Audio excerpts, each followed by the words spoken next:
नमस्कार. तर पिंगा गं पोरी पिंगा या मालिकेच्या आजच्या भागात आपण पाहणार आहोत की मनोज वल्लरीला म्हणतो की अगं इस्त्री बाजूला ठेवली होती, माहिती नाही साडी कशी जळली गेली. तेव्हा वल्लरी म्हणते की असू द्या, ओ राहू द्या, काही हरकत नाही, पण तुम्ही मला सांगा सासूबाई कशा आहेत, त्या बऱ्या आहेत ना. मनोज सांगतो की हो ती बरी आहे, ॲसिडिटी झाली होती फक्त. पण वल्लू आता तू लग्नाला कोणती साडी नेसशील. सुमन मध्येच म्हणते की आत्ता भारीतली एकच तर साडी होती, आता साडीच नाही आहे तिला. वल्लरी वहिनी कशी येणार गं आता तू लग्नाला, नाहीतर तू एक काम कर, तू आत्ता येऊच नको लग्नाला. तेव्हा सर्वजण सुमनकडे आश्चर्याने पाहायला लागतात. आता वल्लरी सुमनला म्हणते की हो. आता मिठू रागाने वल्लरीला म्हणते की काय हो, आणि सुमनला विचारते की का नको येऊ, आणि परत वल्लरीला म्हणते की वल्लरी तू सकाळी साड्या दाखवल्या ना, त्यातली तू एखादी नेस. श्वेता म्हणते की अगं पण त्या इथल्या इथे घरात नेसायच्या साड्या होत्या ना, जी भारी साडी होती ती तर जळली. तेजा म्हणते की मग एखादा प्रेरणाचा ड्रेस तू घालून जा. सुमन म्हणते की नाही नाही नको, आमच्याकडे ड्रेस नाही चालत हां. वल्लरी म्हणते की हो बरोबर बोलतायत त्या तेजाताई. तेजा विचारते की का ड्रेसमध्ये काय प्रॉब्लेम आहे. आता वल्लरी म्हणते की अहो असं काय करताय, मी सून आहे ना या घरची, मग मी ड्रेस कसं काय घालून चालणार, मला साडीच नेसावी लागेल. तेजा रागाने म्हणते की कोणी बनवले हे नियम, आणि का नाही चालणार ड्रेस, मग आपण मोडायचे नियम, आपण करायची नवीन सुरुवात. आता श्वेता तेजाला म्हणते की तेजा या विषयावरचं व्याख्यान आपण नंतर ठेवूया, तुझं आता विषय वेगळा आहे ना. मिठू सुमनला म्हणते की सुमन तुझ्याकडे असेल ना एखादी लग्नात नेसायची साडी. यावर सुमन हसायला लागते आणि म्हणते की काय तुम्ही, मी तर ड्रेस घालते ना, साडी कुठे आहे माझ्याकडे. वल्लरी म्हणते की बरं जाऊ द्या, मी नाही जात लग्नाला, तुम्ही दोघे जा लग्नाला. तेव्हा तेजा म्हणते की असं कसं, लग्नाला गेलं पाहिजे तू. सुमन म्हणते की पण साडीच नाही ना, मग करणार काय आता ती तरी. वल्लरी मनोजला म्हणते की तुम्ही ऐका माझं, मी नाही येत लग्नाला, तसं मला पण अभ्यास करायचा आहे ना, वेळ मिळेल तेवढाच. मनोज वल्लरीला म्हणतो की वल्लू अगं तुझ्याशिवाय कसं जाऊ आम्ही, एक काम करूया, तू आता चल माझ्यासोबत मार्केटमध्ये जाऊ, तुझ्यासाठी नवीन साडी घेऊ चल. तेव्हा सगळेच म्हणतात की हो गुड आयडिया. वल्लरी म्हणते की काय हो, आणि ती मनोजला म्हणते की थांबा जरा, काय बोलताय तुम्ही, अहो एका लग्नासाठी तुम्ही काय नवीन साडी घ्याल का मला. ऐका माझं उगाच खर्च नको करायला, तुम्ही दोघे जा लग्नाला, माझी परीक्षा जवळ आली आहे, तसं पण मला अभ्यास करायला हवा ना, मी आता अभ्यास करत बसते, वेळ मिळाला आहे तर, असं म्हणून ती तिथून निघून जाते. तर सुमन मनोजजवळ येऊन म्हणते की मने आपण जाऊया, मी आवरून येते, असं म्हणून ती सुद्धा खुश होऊन आतमध्ये निघून जाते. तितक्यात मनोजला कोणाचा तरी कॉल येतो, कॉल रिसीव करायला तो तिथून बाजूला जातो. आता श्वेता रागाने म्हणते की फटाकडी कशी उड्या मारत गेली ना.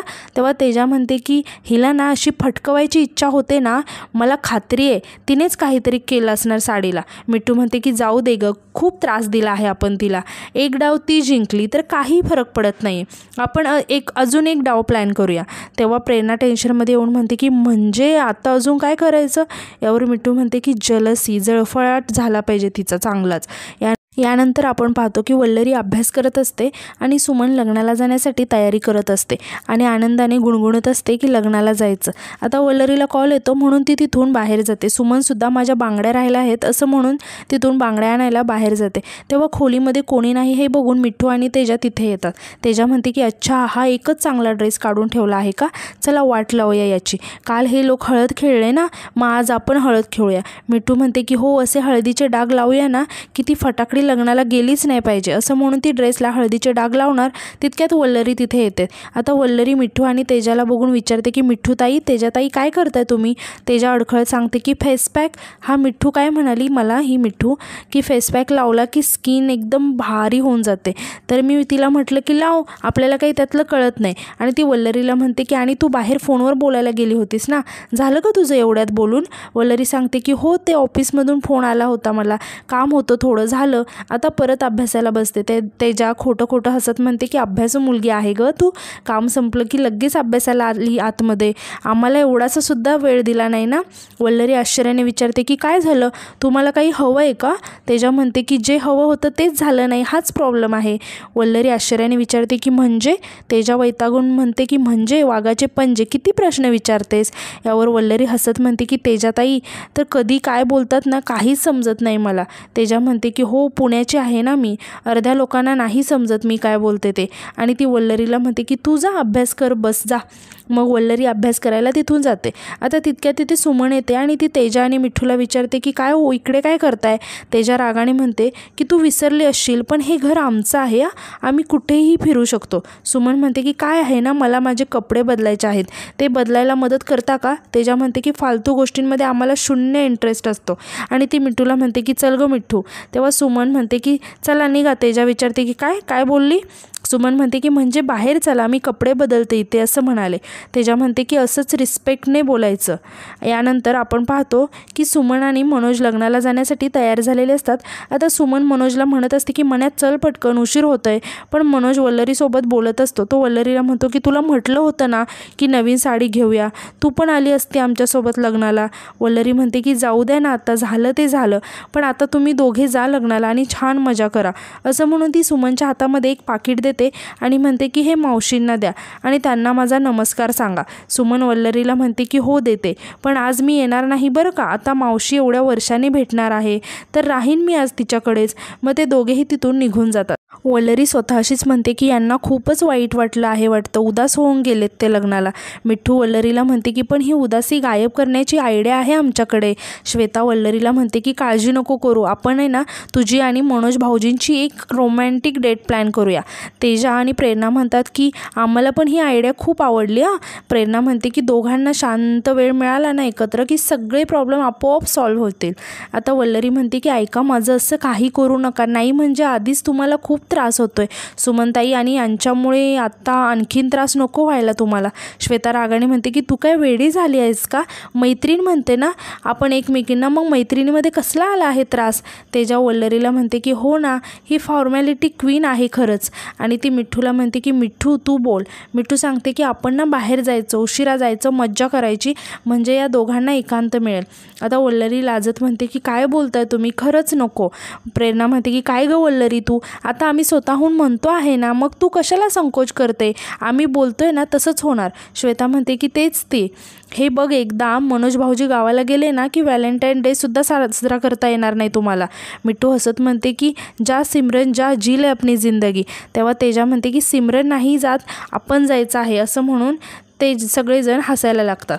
आता वल्लरी लाजत म्हणते की बरं तुम्ही म्हणाल तसं. यानंतर रात्री आपण पाहतो की सर्वजणी घर मस्त डेकोरेट करत असतात. डेकोरेशन करत असताना त्या एकमेकींची मस्करी करत असतात.